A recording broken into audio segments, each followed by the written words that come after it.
সুনির্দিষ্টভাবে কৃষি এবং কৃষকের অবস্থা নিয়ে আপনাদের সামনে কথা বলবো। আমাদের সঙ্গে আজকে এখানে উপস্থিত আছেন বাংলাদেশ জাতীয়তাবাদী দলের অন্যতম ভাইস চেয়ারম্যান এবং কৃষক দলের আহ্বায়ক সাবেক প্রখ্যাত ছাত্রনেতা শামসুজ্জামান দুদু আমাদের মাঝে এখানে উপস্থিত আছেন। আমাদের বাংলাদেশ জাতীয়তাবাদী কৃষক দলের সদস্য সচিব হাসান জাফর তুহিন। আমরা আপনাদের কাছে এই শুরু করার আগে ইতিমধ্যে এই কোভিড-19 করোনা ভাইরাসের বেশ কয়েকজন আমাদের দেশের বরেণ্য ব্যক্তি যারা প্রাণ হারিয়েছেন তাদের প্রতি আমি শ্রদ্ধা নিবেদন করছি, তাদের রুহের মাগফিরাত কামনা করছি। তাদের মধ্যে বিশেষভাবে আছেন, আপনারা সবাই জানেন যে টেলিভিশন জগতের অন্যতম দিকপাল মোস্তফা কামাল সৈয়দ, তিনি এনটিভিতে কাজ করছিলেন। আমাদের শিক্ষা জগতের একজন প্রখ্যাত শিক্ষাবিদ ডক্টর আব্দুল কাদের ভূঁইয়া, শিল্পপতি, তিনি যথেষ্ট ভাবে এই দেশের শিল্প উন্নয়নে আর্থসামাজিক উন্নয়নের ভূমিকা রেখেছেন। শিল্পপতি আব্দুল মোমেন, কয়েকজন বিশিষ্ট চিকিৎসক, সাংবাদিক, পেশাজীবী এবং আইন শৃঙ্খলা রক্ষাকারী বাহিনী, বিশেষ করে পুলিশের কয়েকজন উচ্চপদস্থ কর্মকর্তা সহ এবং সামরিক বাহিনীর আইএসপির সংবাদ অনুযায়ী তারা মৃত্যুবরণ করেছেন। আমরা তাদের বিদেহী আত্মার প্রতি শ্রদ্ধা নিবেদন করছি এবং তাদের আত্মার মাগফিরাত কামনা করছি। ইতিমধ্যে আপনারা জানেন এই ভয়াবহ ভাইরাসে অসংখ্য মানুষের সঙ্গে আমাদের আরো কয়েকজন বিশিষ্ট ব্যক্তিত্ব, বিশেষ করে সারা দেশের মানুষ যাকে শ্রদ্ধা করেন, যিনি সবসময় সত্য উচ্চারণ করেন এবং বাংলাদেশের বিবেক হিসেবে যিনি পরিচিত, যে অসম সাহসী ডাক্তার জাফরুল্লাহ, তিনি তার স্ত্রী এবং তার পুত্র তিনজনই করোনা ভাইরাসে আক্রান্ত হয়েছেন এবং ডক্টর জাফরুল্লাহ এখন পর্যন্ত তার গণস্বাস্থ্য কেন্দ্রের কিট এখন পর্যন্ত অনুমতি পায়নি। প্রমাণিত হয়ে গেছে তার পরীক্ষার মধ্য দিয়ে যে এই কিটটা অত্যন্ত একটা কার্যকরী কিট, অনেক স্বল্প খরচে ব্যয়ে এখানে আমরা পরীক্ষা করা সম্ভব। তিনি আজকে আক্রান্ত। আমরা আজকে তার আশু রোগ মুক্তির জন্য আল্লাহ তাআলার কাছে দোয়া করছি, প্রার্থনা করছি। তার পরিবারের শিরিন হক, পারমিন হক ও ছেলে বাড়ির হাসান চৌধুরী, তার আমরা আশু রোগ মুক্তি কামনা করছি। আরেকজন আছেন, যা না বললে আমার অন্যায় হবে, সেটা হচ্ছে আমাদের সুপ্রিম কোর্ট বারের প্রাক্তন ট্রেজারার নাসরিন, তার হাজবেন্ড, তিনি একজন নিউরোলজিস্ট, তিনিও ঢাকা মেডিকেল কলেজে করোনাতে আক্রান্ত হয়ে বেশ সংকটময় মুহূর্তে আছেন। হ্যাঁ, আব্দুল রাজ্জাক এবং অ্যাডভোকেট আব্দুল রাজ্জাক খান, তিনি তার স্ত্রী দুজনই আছেন, হাসপাতালে আছেন। আমরা তাদের আসল মুক্তি কামনা করছি, আল্লাহ তাআলা তাদেরকে যেন সুস্থ করে আমাদের মাঝে ফিরে যান। এছাড়া আর যারা মারা গেছেন এবং যারা অসুস্থ আছেন তাদের সকলের আমরা রোগ মুক্তি কামনা করছি।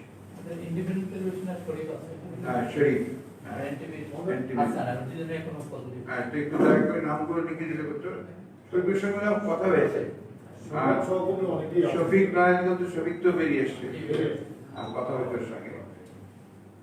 তো আমরা আসলে ঠিক বলবো, এটা পরের কথাগুলো নিয়ে আমরা ভয়াবহ পরিস্থিতির মধ্যে পড়েছি। এটা ঠিক এখন এটা নিয়ে কথা বলাও জটিল হয়ে দাঁড়িয়ে গেছে। প্রিয় সাংবাদিক ভাই বোনেরা, আসসালামু আলাইকুম। আজ আমরা এমন এক বিষয় নিয়ে আপনাদের সামনে হাজির হয়েছি যার সাথে দেশের কোটি কোটি কৃষক ও গরিব কৃষক পরিবারের জীবন মানের ভাগ্য জড়িত। এদেশের 16 কোটি মানুষের খাদ্যের যোগানদাতা কৃষক পরিবারের অবস্থা খুবই নাজুক ও দুর্বিষহ। কিন্তু কৃষকরা তাদের উৎপাদিত কৃষি পণ্যের ন্যায্য মূল্য না পেয়ে হতাশাগ্রস্ত। দেশের প্রায় 1.5 কোটি কৃষক পরিবারের আর অত্যন্ত করুণ অবস্থা। গত বছর ন্যায্য মূল্য না পেয়ে কৃষক ধারে আগুন লাগিয়ে দিয়েছে। এবছর করোনাকালীন সময়ে গত 2 মাসে কৃষক তার উৎপাদিত সবজি, টমেটো, করলা, শসা, লাউ ইত্যাদি বিক্রয় করতে না পেরে রাস্তায় চলে গিয়েছে। কৃষক আজ হতাশাগ্রস্ত, অথচ সরকার ইচ্ছে করলেই পরিবহনের ব্যবস্থা করলে কৃষক তার সবজির ন্যায্য মূল্য পেতে পারত। এক্ষেত্রে আমরা সরকারের কোনো সদিচ্ছা বা উদ্যোগ দেখতে পাই। সারা বিশ্বের মতো বাংলাদেশেও হানা দিয়েছে কোভিড-19 মহামারী করোনা ভাইরাস।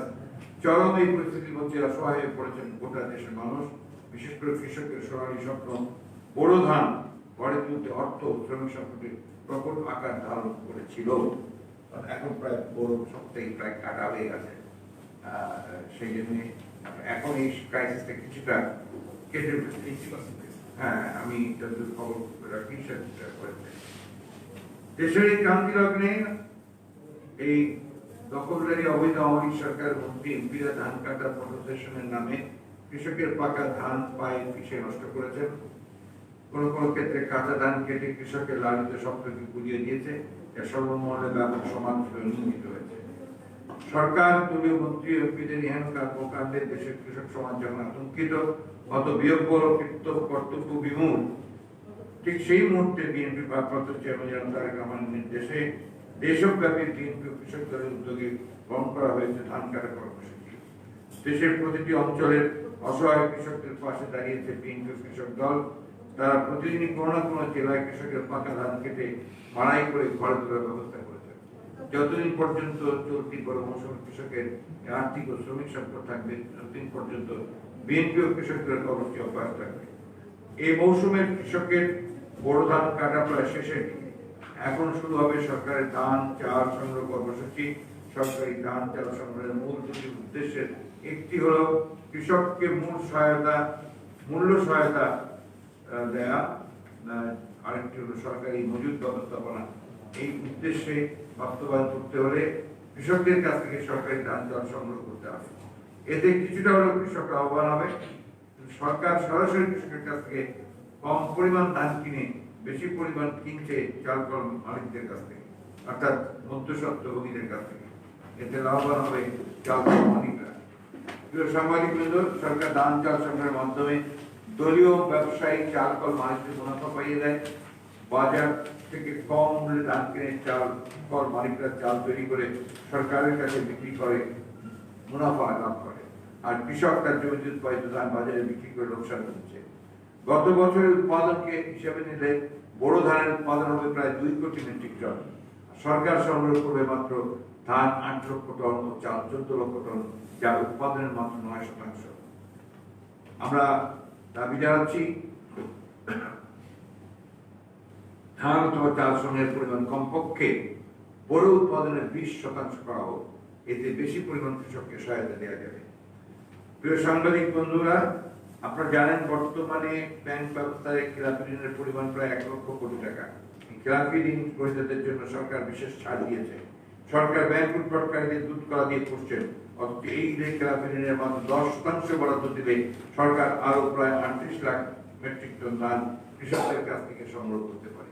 এতে দেশের ক্ষুদ্র প্রান্তিক চাষিরা উপকৃত হবে। বর্তমানে কৃষকদের যে দুরবস্থা তা দূর করতে বিশেষ পদক্ষেপ নেওয়ার জন্য জোর করে দাবি জানাচ্ছি। আপনারা জানেন যে শ্রমিকের ঘাটতি লাঘব ও কৃষিক্ষেত্রে আধুনিকীকরণ প্রক্রিয়ার অংশ হিসেবে কৃষি সম্প্রসারণ দপ্তরের অধীনে কৃষি যান্ত্রিকরণ নামে একটি প্রকল্প আছে। দেশের হাওড় ও দক্ষিণ উপকূলীয় এলাকায় 50-70% হারে ভর্তুকি দিয়ে প্রত্যেক কৃষকদেরকে কৃষি যন্ত্রপাতি ক্রয়ে আর্থিক সহায়তা প্রদানের লক্ষ্য ছিল প্রকল্পটি। কিন্তু আমরা লক্ষ্য করেছি যে সরকারের দলীয়করণ ও দুর্নীতির কারণে এই প্রকল্পটি মুখ থুবড়ে পড়েছে। কোটি কোটি টাকার এই প্রকল্পের সুফল পাচ্ছে সরকার দলীয় লোকজন, কিন্তু প্রকৃত কৃষক এই সুবিধা থেকে বঞ্চিত হচ্ছে। প্রিয় সাংবাদিকবৃন্দ, সরকারের দুর্নীতি ও দূরদর্শিতার কারণে কৃষি নির্ভর বাংলাদেশের কৃষি আর ধ্বংসের মুখে। বারবার গরিব কৃষকরা উৎপাদিত ফসলের ন্যায্য মূল্য না পেয়ে ফসল উৎপাদনে আগ্রহ হারিয়ে ফেলেছে। এর সুদূর প্রসারী পরিণাম অত্যন্ত ভয়াবহ। জাতীয় অর্থনীতির অন্যতম চালিকা শক্তি কৃষি খাতকে আধুনিক ও টেকসই খাত হিসেবে প্রতিষ্ঠিত করতে এবং কৃষকের উৎপাদিত পণ্যের ন্যায্য মূল্য নিশ্চিত করার জন্য আর বড়ই প্রয়োজন সত্যিকার অর্থে একটি কৃষি বান্ধব সরকার। দেশে করোনা পরিস্থিতি চলছে, এর মধ্যে আবার আঘাত এনেছে ঘূর্ণিঝড় আম্ফান। এতে চিংড়ি সহ মৎস্য খাতে ক্ষতি হয়েছে 300 কোটি টাকা, শস্যে ক্ষতি হয়েছে 1100 কোটি টাকা। করোনা পরিস্থিতিতে পোল্ট্রি ও ডেইরি খাতে অপূর্ণ ক্ষতি হয়েছে। পরিবহন সংকটে কৃষকরা দুধ, ডিম, মুরগি বাজারজাত করতে পারেন। আগামী 1 বছরের জন্য পোল্ট্রি ও ডেইরি সহ সকল ধরনের কৃষি ঋণের কিস্তি সুদ সহ মকুব করতে হবে। খাদ্য উৎপাদন যেন ব্যাহত না হয় সেদিকে নজর দিতে হবে এবং বীজ, সার, কীটনাশক, সেচ পদ্ধতি সহ অন্যান্য সহযোগিতার কাজ চালিয়ে যেতে হবে। প্রয়োজনীয় অর্থ এখনই বরাদ্দ করতে হবে। এই অর্থ ব্যাংকিং ও প্রশাসনিক চ্যানেলে সামরিক বাহিনীর মাধ্যমে প্রান্তিক কৃষক সহ কৃষির সাথে সংশ্লিষ্টদের মধ্যে বিতরণ করতে হবে।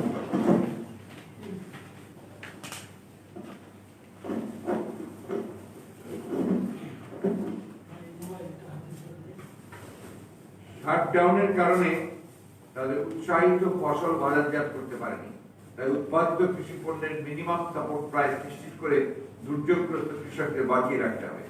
খাদ্য প্রবাহ যেন বন্ধ না হয় তা নিশ্চিত করতে হবে। পুষ্টি নিরাপত্তার জন্য অত্যন্ত গুরুত্বপূর্ণ অর্থকরী ফসল আম, লিচু, কাঁঠাল সরকারি উদ্যোগে বাজারজাত করার ব্যবস্থা করতে হবে। বৈশ্বিক এই মহামারীতে কৃষকদেরকে স্বাস্থ্য সচেতন করে তুলতে হবে। প্রেসিডেন্ট জিয়া রহমান সাহেবের শাসন আমলে 1980 সালে দেশের চাহিদার তুলনায় অতিরিক্ত খাদ্যশস্য উৎপাদন হয়েছিল। তখন কৃষকদেরকে সহায়তা করার জন্য সরকারিভাবে ধান ক্রয় করে বিভিন্ন শিক্ষা প্রতিষ্ঠানে তা মজুত করে রাখা হয়েছিল। সরকারি পর্যায়ে ধান, চাল গুদামজাতকরণের ক্ষমতা হল প্রায় 22 লক্ষ মেট্রিক টন। এই ধারণ ক্ষমতা বাড়িয়ে বেশি পরিমাণে সরকারকে ধান ক্রয় করতে হবে। কৃষকদের সহায়তা দিতে সরকারের সদিচ্ছা থাকলে বেসরকারি গুদাম ভাড়া করে সেখানে ধান, চাল সংগ্রহ করতে হবে। সামাজিক নিরাপত্তা বেষ্টনীর সোশ্যাল সেফটি নেট প্রোগ্রাম আওতা বাড়িয়ে অধিক পরিমাণ চাল বিতরণের ব্যবস্থা করতে হবে, যেন কৃষকের উদ্বৃত্ত উৎপাদনের সদ্ব্যবহার করা যায়। কৃষকদের উৎপাদিত ধানের বিপরীতে সরকার ঘোষিত মূল্য অনুযায়ী কৃষককে কমপক্ষে 3 মাসের জন্য সমপরিমাণ টাকা বিনা সুদে প্রদান করা। যেমন কোনো ক্ষুদ্র চাষি 50 মণ ধান উৎপাদন করলে তাকে 50 মণ ধানের বিপরীতে 40,000 টাকা ধার দেওয়া। 3 মাস পর কৃষকদের ধান বিক্রি করে ধার পরিশোধ করবে। সংশ্লিষ্ট ব্যাংক, কৃষি বিভাগের কর্মকর্তাদের সমন্বয়ে তদারকির মাধ্যমে সঠিকভাবে ক্ষুদ্র চাষিকে চিহ্নিত করে এই কাজ করতে পারে সরকার। এতে কৃষকরা বর্তমান অবস্থা থেকে পরিত্রাণ পাবে। কৃষকদের কাছ থেকে বেশি পরিমাণ ধান ক্রয়ের জন্য অতিরিক্ত 10,000 কোটি টাকার অতিরিক্ত বরাদ্দ দাবি করছি, যা দিয়ে সরকার অতিরিক্ত 38 লক্ষ মেট্রিক টন ধান কৃষকের কাছ থেকে সংগ্রহ বা ক্রয় করতে পারে। কৃষকদের হয়রানি কমিয়ে কৃষক সরাসরি কৃষকের কাছ থেকে ধান বা চাল কিনতে হবে। প্রান্তিক ও ক্ষুদ্র কৃষকরা উৎপাদন মৌসুমে অর্থের প্রয়োজনে তার ধান সস্তায় বিক্রি করে এবং কিছুদিন পর আবার নিজে বেশি দামে ক্রয় করে বাজার থেকে চাল কিনে খায়। সে কারণে প্রান্তিক চাষি ও ক্ষেত মজুরদের বিশেষ সুদবিহীন ঋণের ব্যবস্থা গ্রহণ করতে হবে। বর্তমান পরিস্থিতি বিবেচনায়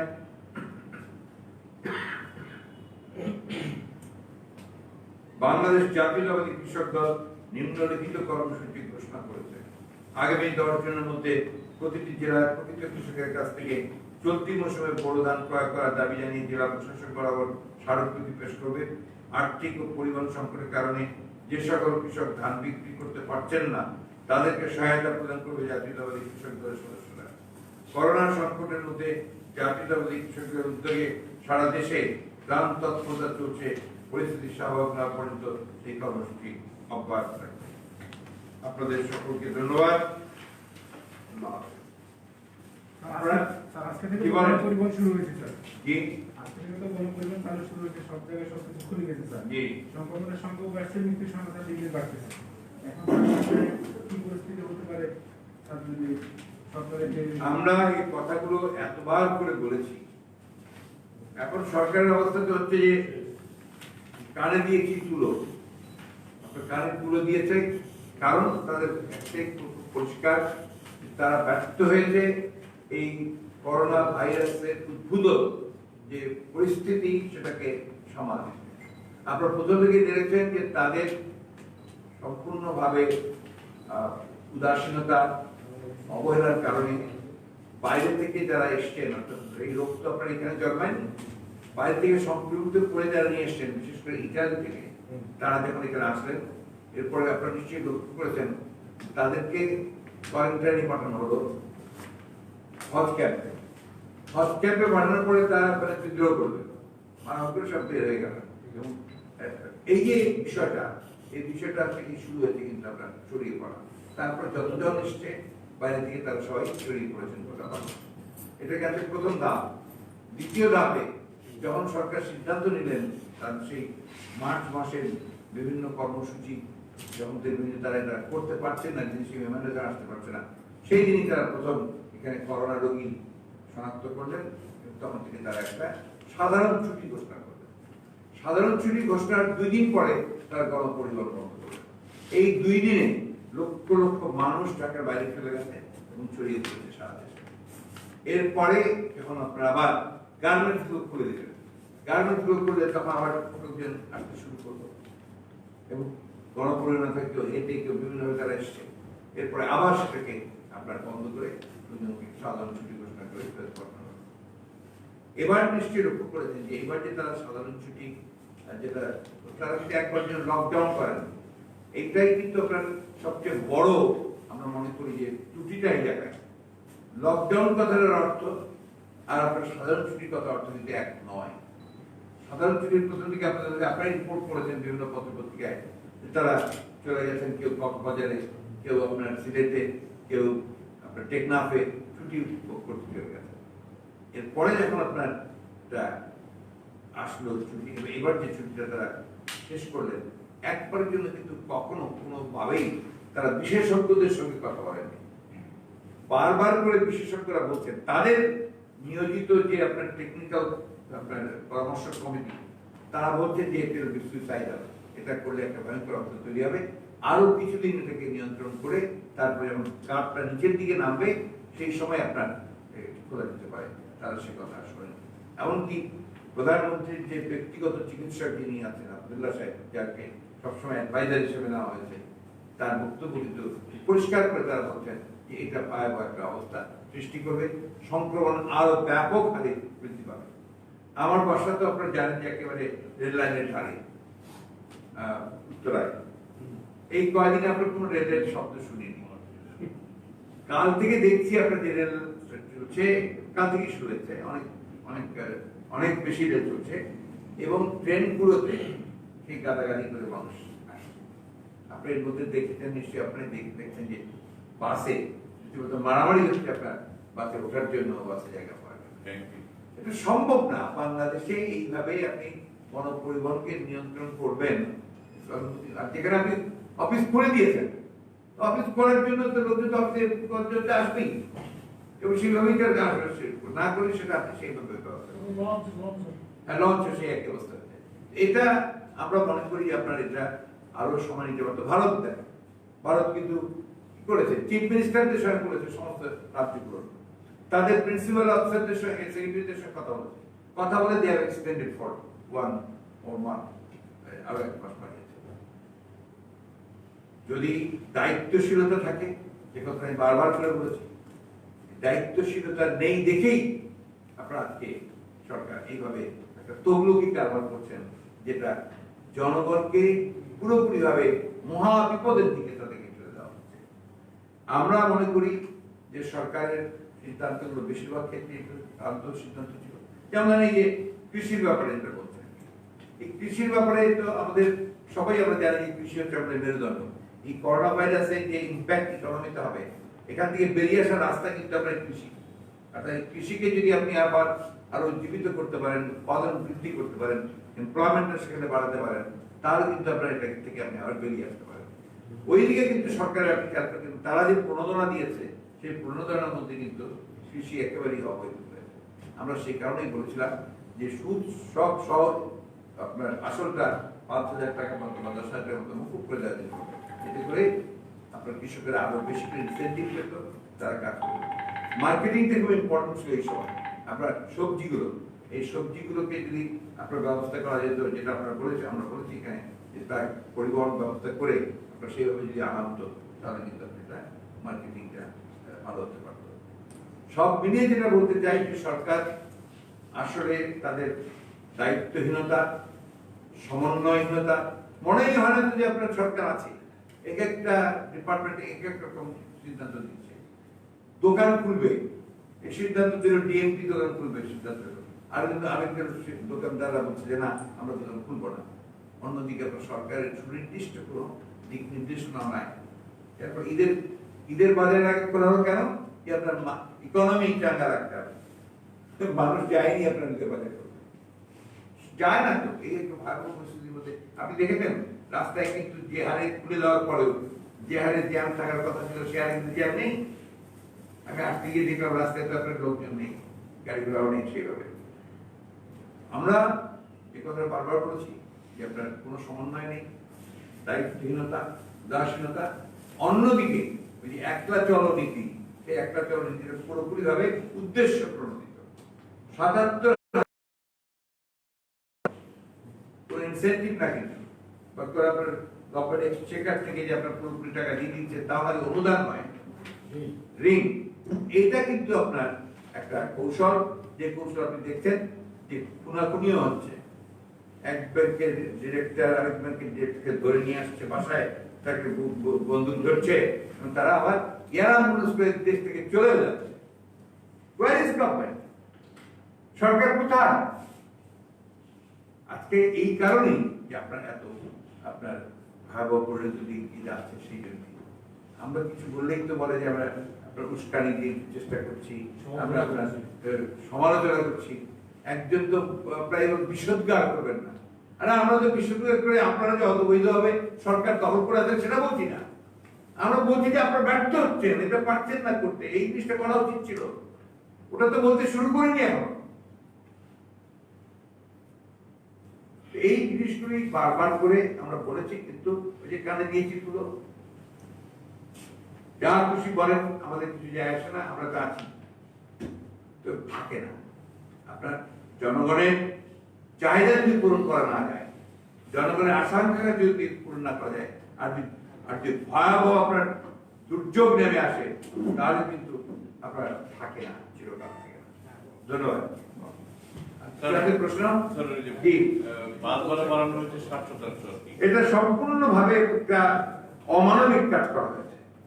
আপনার এমনিতেই মানুষের ত্রাহি হতো, বাসে কারা ওঠে, কম আয়ের মানুষেরই বাসে ওঠে, অন্যান্য তো আপনার প্লেনে ওঠে, গাড়িতে আছে, নিজের গাড়ি আছে, সব কিছু।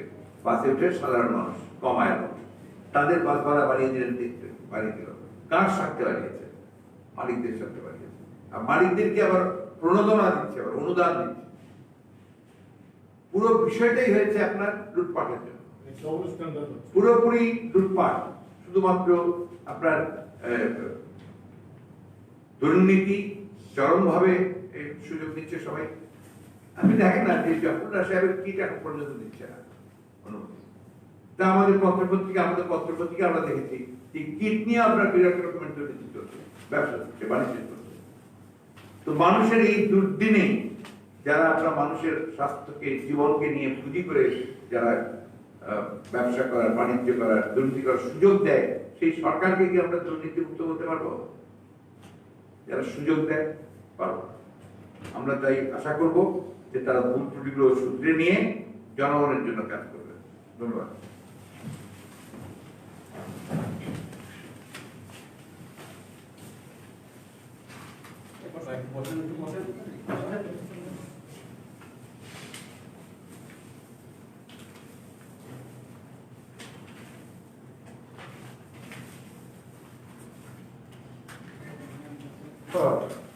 বন্ধ হয়ে যায়।